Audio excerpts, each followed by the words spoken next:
welcome to another episode of Librarians and Cars Getting Coffee. I'm here with Kayla Grant. She's the Circulation Supervisor Librarian at the Clearwater Main Library downtown. At Clearwater Main Library downtown. So welcome. Thank you for being here. Thanks for having me. It's always fun. So right now we're driving over the causeway.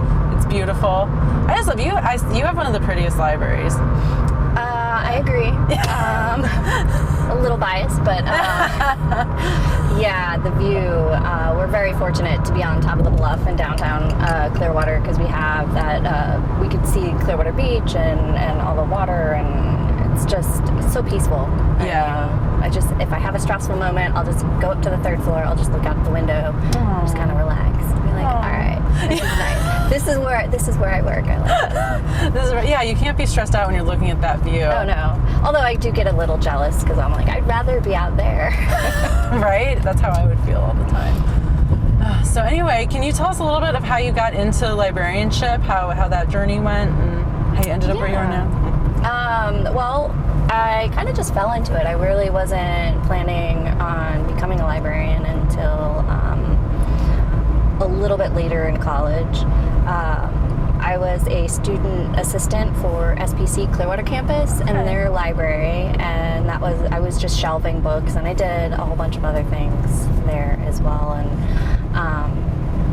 I was just like, I like this. This is nice. It feels right, and it all the classification systems and everything. It was just something really fun. And then shortly after that, after I couldn't be a student assistant anymore, I wanted to stay within library, so I was hired as a page at the Countryside branch in Clearwater. And I kind of just started there and worked my way up. I eventually became a library assistant in the youth services department, and I was there for about 10 years. And that's where I learned a lot about librarianship and programming, and it was great time there. And then after I finally finished my degree, because I went to school part-time while working full-time during that time, I became a circulation librarian, and then I've been there ever since. Wow. I didn't know you were in 10 years in the youth services department. Yeah, that's amazing. Yeah. My favorite group to work with was the teens. Really? Okay. Yeah, I know a lot of people are like, teens, but no, I always have so much fun with them. The teens always scare me a little bit, but I've been told, like, just treat them like, I don't know, it's not that scary. Like, what's the big deal? But I know there's always this big stigma, like, oh my God, working with teens, they're so hard to work with. But I think they're the ones that kind of need somebody there for them the most. Yeah. They have all the, the teen high school drama and all that stuff that they go through that they don't really have any place to go to kind of feel safe and comfortable. And I think a library is very important for them. Because a lot of places will say, oh, you're a teen, you're being too rowdy, go away. And we're like, no, come, this is a good place for you, hang out, have fun. Right? It's true, they do need a safe space, you're right. So what kind of programs did you do for the teens when you were there? We did a lot of gaming programs.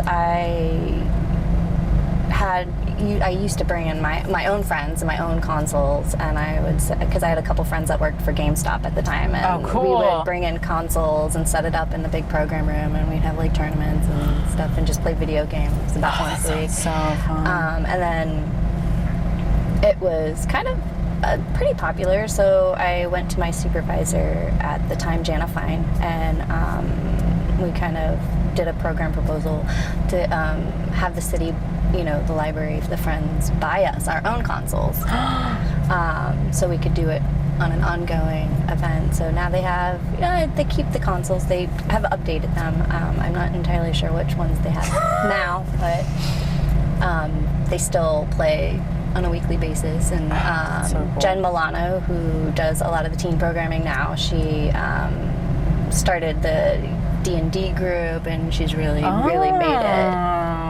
a great program. Every Wednesday they just come in and really, it's a good group of teens she has up there now. Wow. I'm always amazed that D&D is still so popular. Like, oh yeah, it's yeah. I've actually never played it. I'm sure I'm sure if I did, I would get really into it, but I haven't had the joy of playing D&D. But the tabletop things are, really coming Very back. popular. Yeah. Actually, like at Palm Harbor, because I used to work at Palm Harbor, and I know now that they have a whole collection of tabletop games for circulation. Like it's in their collection where people can check out, tabletop games. So it's cool that it's coming back, Oh yeah, we are actually in the process of starting a new collection that's going to be circulating board games and stuff as well. Very cool. We're just in the process of getting it all cataloged and ready to set up on shelves, and we're really excited about that one too, because it is a very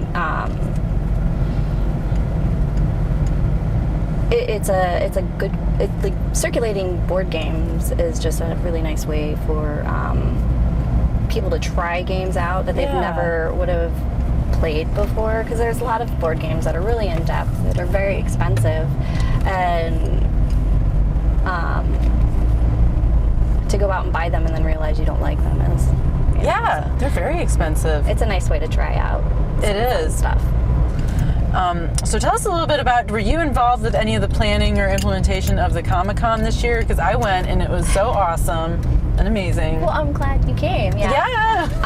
I was. It was myself, Krista, David, Stoner. We have and a whole team of staff that work many hours putting this together, and we usually start planning in September, and we start doing a call out to our previous vendors, inviting them back, and then we just we just kind of meet and tackle the projects, and I've been on the committee since the start, and it's been a lot of fun watching it grow. It's gotten bigger every year. The first year, I think we had just over 650 people come out and have fun with us that day. And this past year, we had just a little over 2,000 people come to our event this year. So it's grown quite a bit in the past 4 years, and we hope to see, where it goes from there, really, next year. Yeah, it was pretty We're already phenomenal. planning next year. Already, yeah. Already. Like a year ahead. It was seriously, I mean, I've been to the Comic-Con, the big one in Tampa, and this was almost that big. Like, I was astounded at how big your Comic-Con was this year. It's a lot of fun, and it's all free. We don't charge vendors for table space. We don't charge patrons for an entry fee.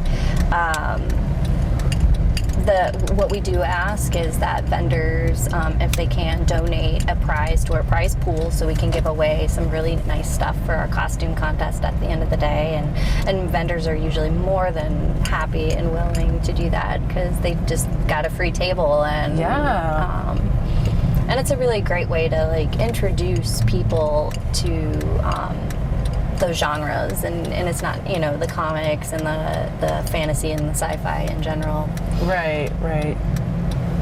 So the golden question that we do is, what is your favorite library memory? If there's a special memory of your childhood in the library, or just even as an adult working, anything that just really just warmed your heart, or I do have a very fond memory, favorite moment. A few years ago, I think back in 2010, it was a few years ago, when I was working in the youth department, we had a prom dress drive where for months we would collect gently used or brand new prom dresses, and we had a day where we invited girls to come in and find a prom dress for free. Because we knew it was right, during the recession, so there's a lot of stuff going on, and dresses, and prom, always very expensive, but something that all people love to do. That's kind of one of those memories that you have to kind of participate in. Oh yeah. So the day was going really well, and we gave out about 200 dresses that day. And it was a lot of fun, and there was one moment where I was just kind of like running around, and I kind of stopped for a minute, and we were standing outside the dressing room area, and this girl, like the father was standing next to me, and this girl came out of the dressing room, and she had this like big smile on her face, and she was all excited, and